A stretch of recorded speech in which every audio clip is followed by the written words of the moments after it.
ನಮಸ್ಕಾರ ಫ್ರೆಂಡ್ಸ್, ಇದು ನನ್ನ ಯೂಟ್ಯೂಬ್ನ ಮೊದಲನೇ ವ್ಲಾಗ್.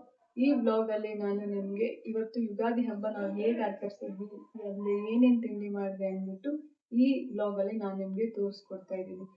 ಇದೇ ರೀತಿಯಾಗಿ ಒಳ್ಳೊಳ್ಳೆ ರೆಸಿಪೀಸ್ ಮತ್ತು ಚಿಕ್ಕ ಮಕ್ಕಳಿಗೆ, ಟೋಡ್ಲರ್ಸ್ಗೆ ಮತ್ತು ಪ್ರೀ ಮೆಚೂರ್ ಬೇಬಿ ಮತ್ತು ನಾರ್ಮಲ್ ಬೇಬಿಗಳಿಗೆ ಹೇಗೆ ರೆಸಿಪಿ ಮಾಡಬೇಕು ಅಂತ ನಾನು ನನ್ನ ಚಾನಲ್ನಲ್ಲಿ ಬ್ಲಾಗ್ನ ಮೂಲಕ, ರೆಸಿಪಿಗಳ ಮೂಲಕ ನಾನು ನಿಮಗೆ ತಿಳಿಸ್ಕೊಡ್ತೀನಿ. ಇದೇ ರೀತಿ ನೀವು ನನಗೆ ಸಪೋರ್ಟ್ ಮಾಡಿ, ಸಬ್ಸ್ಕ್ರೈಬ್ ಮಾಡಿ. ಇವತ್ತು ಯುಗಾದಿ ಹಬ್ಬ ಆಗಿದ್ದರಿಂದ ಬೆಳಗ್ಗೆ ಬೇಗನೆ ಎದ್ದು ಎಣ್ಣೆ ಹಚ್ಕೊಂಡು ಎಣ್ಣೆ ಸ್ನಾನ ಮಾಡಿ ರೆಡಿಯಾಗಿ ಮೊದಲನೇದಾಗಿ ಬಾಗಿಲನ್ನ ತೊಳೆಯೋಣ ಅಂತ ಬಂದೆ. ಅರಿಶಿನ, ಕುಂಕುಮ, ರಂಗೋಲಿ ಎಲ್ಲ ಹಾಕಿ ಹೂ ಕೂಡ ಇಟ್ಟು ಹಬ್ಬದ ಅಡುಗೆ ಮಾಡೋಣ ಅಂತ ಅಡುಗೆ ಮನೆಗೆ ಬಂದೆ. ಇವತ್ತು ಹಬ್ಬ ಆಗಿರೋದ್ರಿಂದ ಮೊದಲನೇದಾಗಿ ಒಲೆಗೆ ಅರಿಶಿನ, ಕುಂಕುಮ, ಹೂವು ಇಟ್ಟು ಊದುಬತ್ತಿ ಹಚ್ಚಿ ಎಲ್ಲ ಒಳ್ಳೆಯದಾಗಲಿ, ಹಾಗೆ ಅಡುಗೆನೂ ಕೂಡ ತುಂಬ ಚೆನ್ನಾಗಾಗಲಿ ಅಂತ ದೇವರಲ್ಲಿ ಪ್ರಾರ್ಥನೆ ಮಾಡಿಕೊಂಡು ಅಡುಗೆನ ಶುರು ಮಾಡಿದೆ. ಇವತ್ತು ಮೊದಲಿಗೆ ಒಬ್ಬಟ್ಟು ಮಾಡೋದಕ್ಕೆ ನೀರಿಗೆ ತೊಗರಿಬೇಳೆನ ಹಾಕಿ ಸ್ವಲ್ಪ ಎಣ್ಣೆ ಹಾಕಿ ಬೇಯೋಕ್ಕೆ ಇಟ್ಟೆ. ಹಾಗೆಯೇ ಕುಕ್ಕರ್ನಲ್ಲಿ ಅನ್ನ ಮಾಡೋಕ್ಕೆ ಇಟ್ಬಿಟ್ಟೆ. ಯಾಕಂದರೆ ಮಕ್ಕಳಿರೋ ಮನೆ ಆಗಿರೋದ್ರಿಂದ ಅವರು ಪೂಜೆ ಆಗೋವರೆಗೂ ಹಸ್ಕೊಂಡಿರೋದಿಲ್ಲ. ಅದಕ್ಕೆ ಹಾಗೆಯೇ ಇವತ್ತು ಮಾವಿನಕಾಯಿ ಸೀಸನ್ ಆಗಿರೋದ್ರಿಂದ ಮಾವಿನಕಾಯಿ ಚಿತ್ರಾನ್ನ ಮಾಡೋಣ ಅಂತ ಒಂದು ಮಾವಿನಕಾಯಿನ ತುರ್ಕೊಂಡೆ. ಆಮೇಲೆ ಅದಕ್ಕೆ ಬೇಕಾಗಿರುವಂತಹ ಹಸಿಮೆಣಸಿನ್ಕಾಯಿ, ಈರುಳ್ಳಿ ಕೂಡ ಹಚ್ಕೊಂಡೆ. ಹಾಗೆಯೇ ಸಾಂಬಾರಿಗೆ ಬೇಕಾಗಿರುವಂಥ ಈರುಳ್ಳಿ ಕೂಡ ಇವಾಗೆ ಹಚ್ಕೊಂಡ್ಬಿಟ್ಟೆ.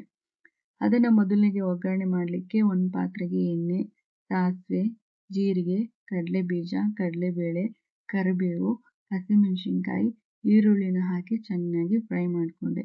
ಅದಕ್ಕೆ ರುಚಿಗೆ ತಕ್ಕಷ್ಟು ಉಪ್ಪು, ಅರಿಶಿಣ ಹಾಕಿ ಚೆನ್ನಾಗಿ ಬೇಯಿಸ್ಕೊಂಡೆ. ನಂತರ ತುರಿದು ಇಟ್ಕೊಂಡಿರುವಂತಹ ಮಾವಿನಕಾಯಿನ ಹಾಕಿ ಚೆನ್ನಾಗಿ ಫ್ರೈ ಮಾಡಿಕೊಂಡೆ. ನಂತರ ಅದಕ್ಕೆ ಸ್ವಲ್ಪ ಕೊತ್ತಂಬರಿ ಸೊಪ್ಪು ಹಾಕಿದ್ರೆ ಇವಾಗ ಚಿತ್ರಾನ್ನದ ಗೊಜ್ಜು ರೆಡಿ ಆಗುತ್ತೆ. ಈಗ ನಾನು ಬೇಯಿಸೋಕ್ಕೆ ಇಟ್ಟಿರುವಂಥ ತೊಗರಿಬೇಳೆ ಕೂಡ ಈಗ ಚೆನ್ನಾಗಿ ಬೆಂದಿದೆ. ಅದನ್ನು ಇನ್ನೊಂದು ಪಾತ್ರೆಗೆ ಸೋಸ್ಕೊಂಡೆ. ಬೇಳೆ ಸಪ್ರೇಟು ಮತ್ತು ಬೇಳೆ ನೀರು ಸಪ್ರೇಟಾಗಿ ಸೋಸ್ಕೊಂಡೆ. ಅದರಿಂದ ಸಾಂಬಾರು ಮಾಡಬೇಕಲ್ವ, ಅದಕ್ಕೋಸ್ಕರ.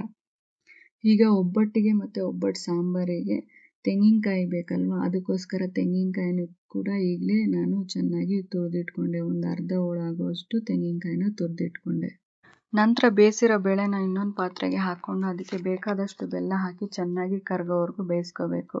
ಜೊತೆಗೆ ತುರಿದಿರೋವಂತಹ ತೆಂಗಿನಕಾಯಿ ತುರಿ ಮತ್ತು ಏಲಕ್ಕಿ ಮತ್ತು ಫ್ರೈ ಮಾಡಿಟ್ಕೊಂಡಿರೋಂತಹ ಗಸಗಸೆನ ಹಾಕಿ ಚೆನ್ನಾಗಿ ಬೆಲ್ಲ ಕರಗೋವರೆಗೂ ಕರಗಿಸ್ಕೊಂಡು ಬೇಯಿಸ್ಕೋಬೇಕು.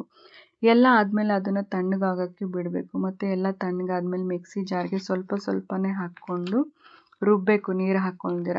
ನಾನು ಆಗಲೇ ತೋರಿಸ್ದಾಗೆ ನಾನು ಮೈದಾನ ಮೊದಲೇ ಕಲಸಿ ಇಟ್ಕೊಂಡಿದ್ದೆ. ಯಾಕಂದರೆ ಅದು ತುಂಬ ಚೆನ್ನಾಗಿ ನೆನಿಬೇಕಲ್ಲ. ಅದನ್ನು ಮಾಡಲಿಕ್ಕೆ ನೀವು ಮೊದಲಿಗೆ ಒಂದು ಕಪ್ಪು ಮೈದಾ ಮತ್ತು ಸ್ವಲ್ಪ ಉಪ್ಪು, ಅರಿಶಿನ ಹಾಕಿ ಎಣ್ಣೆ ಹಾಕಿ ಚೆನ್ನಾಗಿ ಕಲಿಸ್ಕೋಬೇಕು. ಮತ್ತೆ ಅದ್ರ ಮೇಲೆ ಎಣ್ಣೆ ಹಾಕಿ 3ರಿಂದ 4 ಗಂಟೆವರೆಗೂ ಬಿಟ್ಟರೆ ತುಂಬ ಚೆನ್ನಾಗಿ ನೆಂದಿರುತ್ತೆ. ಮತ್ತು ಒಬ್ಬಟ್ಟು ತಟ್ಟೋಕ್ಕಿಂತ ಮುಂಚೆ ಸಹ ನೀವು ಚೆನ್ನಾಗಿ ಅದನ್ನು ನಾದ್ಕೊಂಡು ಆಮೇಲೆ ಅದಕ್ಕೆ ಹೂರಣ ಸೇರಿಸಿ ಒಬ್ಬಟ್ಟನ್ನು ತಟ್ಟಿ ಕಾದಿರೋ ಹೆಂಚಿಗೆ ಹಾಕಿದ್ರೆ ಒಬ್ಬಟ್ಟು ತುಂಬಾ ಚೆನ್ನಾಗಿ ಬರುತ್ತೆ. ಈ ರೀತಿ ನಾನು ಚಿತ್ರಾನ್ನ ಕೂಡ ಗೊಜ್ಜು ರೆಡಿಯಾಗಿತ್ತಲ್ಲ, ಅದನ್ನು ಅನ್ನಕ್ಕೆ ಕಲಿಸ್ಕೊಂಡು ಮಾವಿನಕಾಯಿ ಚಿತ್ರಾನ್ನ ಕೂಡ ಇವಾಗ ರೆಡಿ ಮಾಡಿಕೊಂಡೆ. ಈಗ ಎಣ್ಣೆ, ಈರುಳ್ಳಿ, ಬೆಳ್ಳುಳ್ಳಿ, ಖಾರ ಹಾಗೂ ಬ್ಯಾಡಗೆ ಮೆಣಸಿನ್ಕಾಯಿ ಹಾಕ್ಕೊಂಡು ಫ್ರೈ ಮಾಡ್ಕೋಬೇಕು. ಹಾಗೆಯೇ ಅದಕ್ಕೆ ಜೀರಿಗೆ, ಮೆಣಸು ಹಾಕಿ ಫ್ರೈ ಮಾಡಿಕೊಂಡೆ. ತಣ್ಣಗಾದ್ಮೇಲೆ ಮಿಕ್ಸಿ ಜಾರ್ಗೆ ಅದ್ರ ಜೊತೆಗೆ ಖಾರದ ಪುಡಿ ಸ್ವಲ್ಪ, ಸಾಂಬಾರು ಪುಡಿ ಸ್ವಲ್ಪ, ಧನಿಯಾ ಪುಡಿ, ಹಾಗೆಯೇ ತೆಂಗಿನಕಾಯಿ ತುರಿ ಹಾಕಿ ಚೆನ್ನಾಗಿ ರುಬ್ಕೋಬೇಕು. ನಂತರ ಒಗ್ಗರಣೆಗೆ ಎಣ್ಣೆ, ಸಾಸಿವೆ, ರುಬ್ಕೊಂಡಿರುವಂತಹ ಮಸಾಲನ್ನೇ ಹಾಕಿ ಸ್ವಲ್ಪ ನೀರು ಹಾಕಿ ರುಚಿಗೆ ತಕ್ಕಷ್ಟು ಉಪ್ಪು ಹಾಕಿ ಮಸಾಲನ್ನ ಚೆನ್ನಾಗಿ ಬೇಯಿಸ್ಕೋಬೇಕು.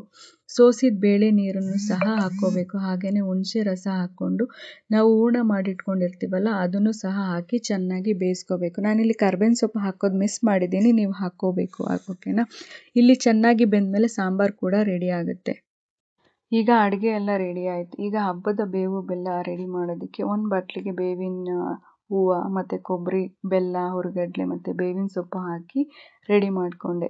ಈಗ ಎಲ್ಲ ತಯಾರಾಯಿತು. ಈಗ ದೇವ್ರ ಮನೆಯಲ್ಲಿ ದೇವರಿಗೆ ಹೂವು ಹಾಕಿ ರೆಡಿ ಮಾಡಬೇಕು.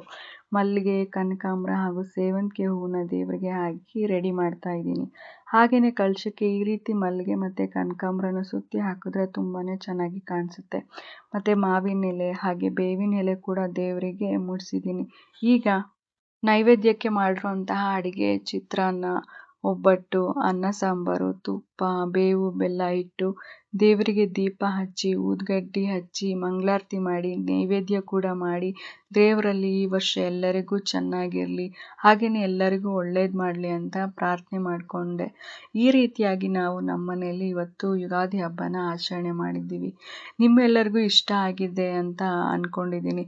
ಇಷ್ಟ ಆಗಿದ್ರೆ ಲೈಕ್ ಮಾಡಿ, ಹಾಗೆ ಕಾಮೆಂಟ್ ಕೂಡ ಮಾಡಿ, ಹಾಗೆಯೇ ಸಬ್ಸ್ಕ್ರೈಬ್ ಮಾಡೋ ಮುಖಾಂತರ ನನಗೆ ಸಪೋರ್ಟ್ ಮಾಡಿ. ಹಾಗೆ ಧನ್ಯವಾದಗಳು.